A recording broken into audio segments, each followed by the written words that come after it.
샬롬, 반갑습니다. 오늘은 이사야서 3장 1절로 26절의 말씀을 가지고 심판과 심판의 이유라는 주제로 우리가 묵상하는 것을 나눠봅니다.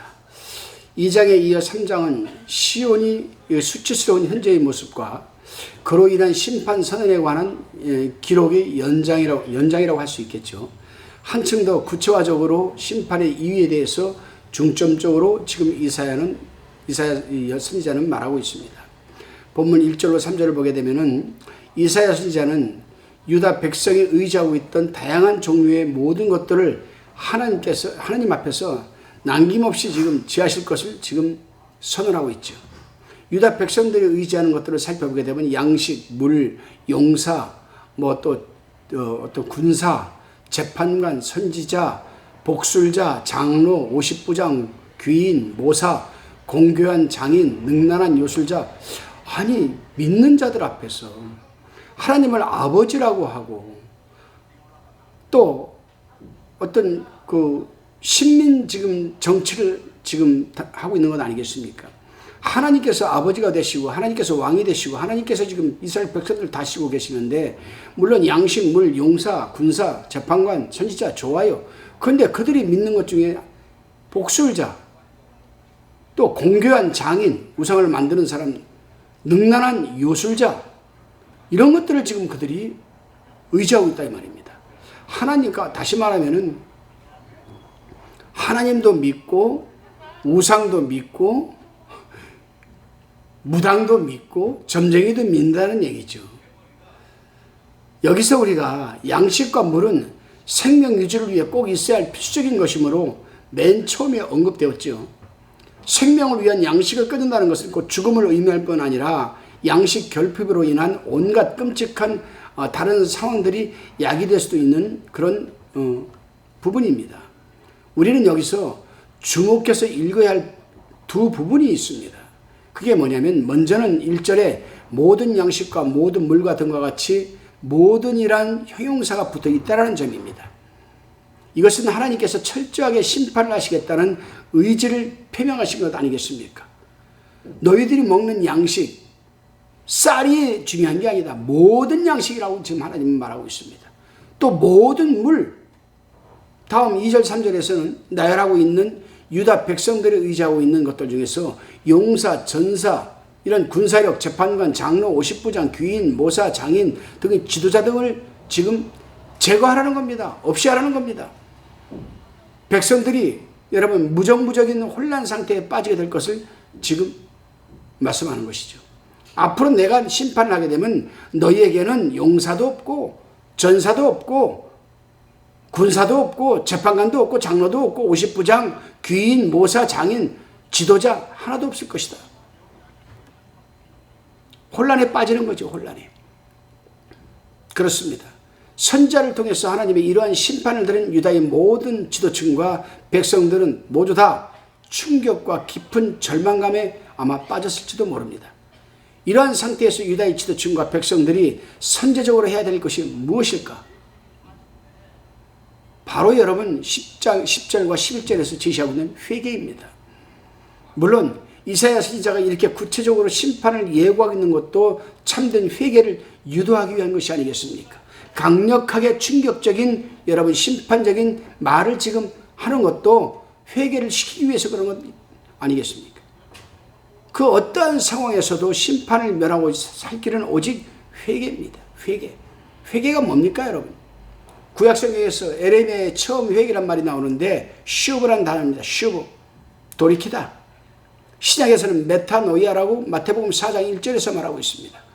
영어로 번역한다면 둘 다 구약이든 신약이든 슈브든 메타노이아든 다 리턴입니다. R-E-T-U-R-N, 리턴. 돌아서는 겁니다. 지금 잘못된 방향에서 하나님 품으로 돌이키라는 겁니다. 돌아서라는 겁니다. 이것이 회개입니다, 여러분. 근데 이들은 충격의 이러한 이사야 선지자의 그러한 심판적인 말을 듣고 충격을 받음에도 불구하고 이들은 돌이켜지지 않고 있는 거예요. 왜 그렇습니까? 양식과 물과 지도자들과 왕과 그들의 기득권 때문에 그런 것 아니겠습니까? 다시금 본문 4절로 7절까지를 살펴봅니다. 여기서는 당시 지도자들의 정치적인 부패상을 지금 지적하고 있습니다.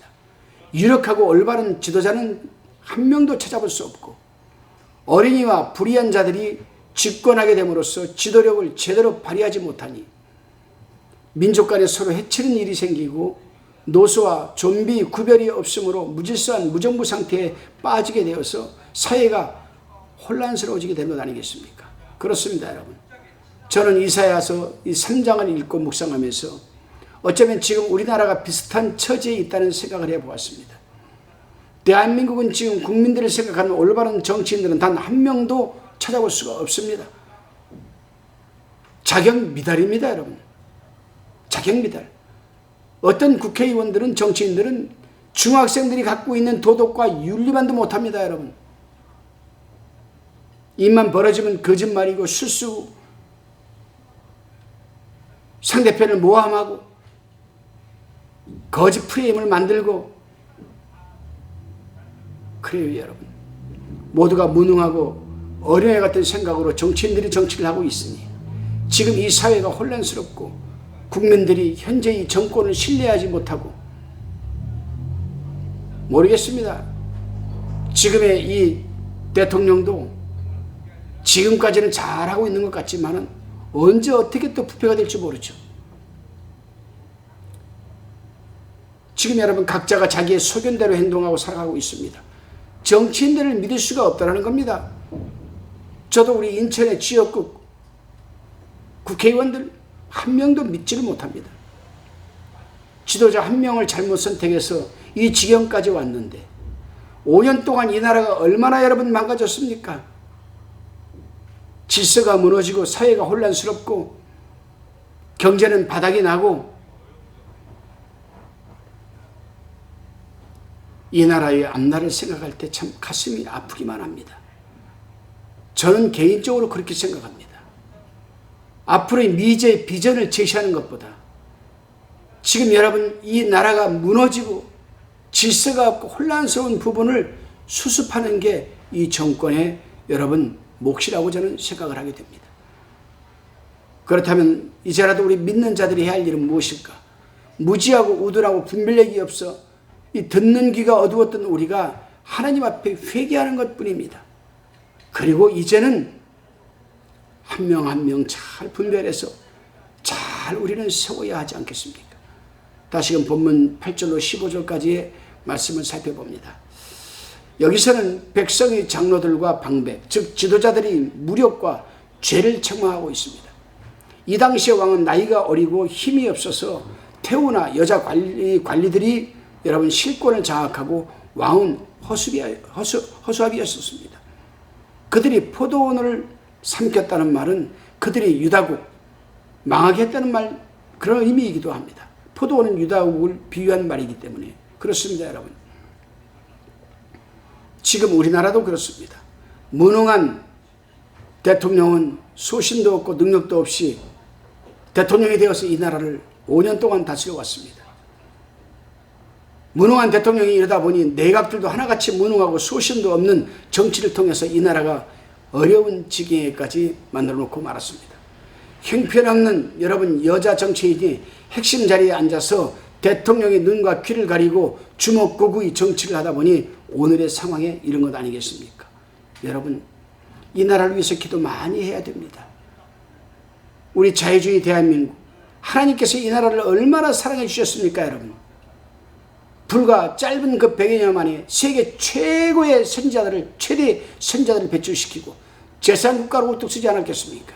어쩌다가 우리가 이 지경까지 왔는지 여러분 우리는 명심해야 됩니다. 다른 거는 모르겠습니다, 여러분. 저는 정치인이 아니고 목사입니다. 다른 거는 몰라도 교회를 핍박하고 예배를 방해하는 자들은 우리는 반드시 그들을 심판해야 됩니다. 기도로 심판해야 됩니다. 하나님께서 그들을 다스려 주기를. 다시금 본문 10절로 16절로 26절까지를 살펴봅니다. 여기서는 여러분 상류층 부인들이 사치와 허영 그리고 음락의 생활을 지금 이사야 선지자는 지적하고 있습니다. 저들이 장식품을 보면 반달 장식은 목에 거는 반올령의 사치품이요 면박은 얼굴을 가려우는 너울이요 향압은 향을 담는 합이요 호신벌은 미신적으로 몸을 보호하는 부적이요 너울은 전신을 두르는 사치스러운 의복들입니다. 그렇습니다, 여러분. 사회는 혼란스럽고 어지러운 상태인데 회개할 줄은 모르고 오히려 자기밖에 모르는 사치스러운 삶을 살아내고 있는 겁니다. 이렇게 해서 결국 유다는 바벨론 침략 때에 비참하게 패망하고 모두가 포로로 사로잡혀가고 말았던 것입니다. 그렇게 되기 전에 선지자가 경고의 나팔을 울릴 때에 회개하며 분별력을 갖고 대처했더라면 하는 아쉬움이 남기만 합니다. 여러분, 우리나라는 지금 정신을 차려야 할 나라입니다. 정말 이제부터라도 우리는 정치인을 잘 선택해서 세워야 합니다. 그들이 돈을 1,000만금을 준다 해도 나라를 생각하지 않고 국민을 생각하지 않는 이기적인 그런 정치인들을 세우지 말아야 합니다. 돈을 15억, 20억씩 주고선 여러분 왜 국회의원이 되려고 합니까?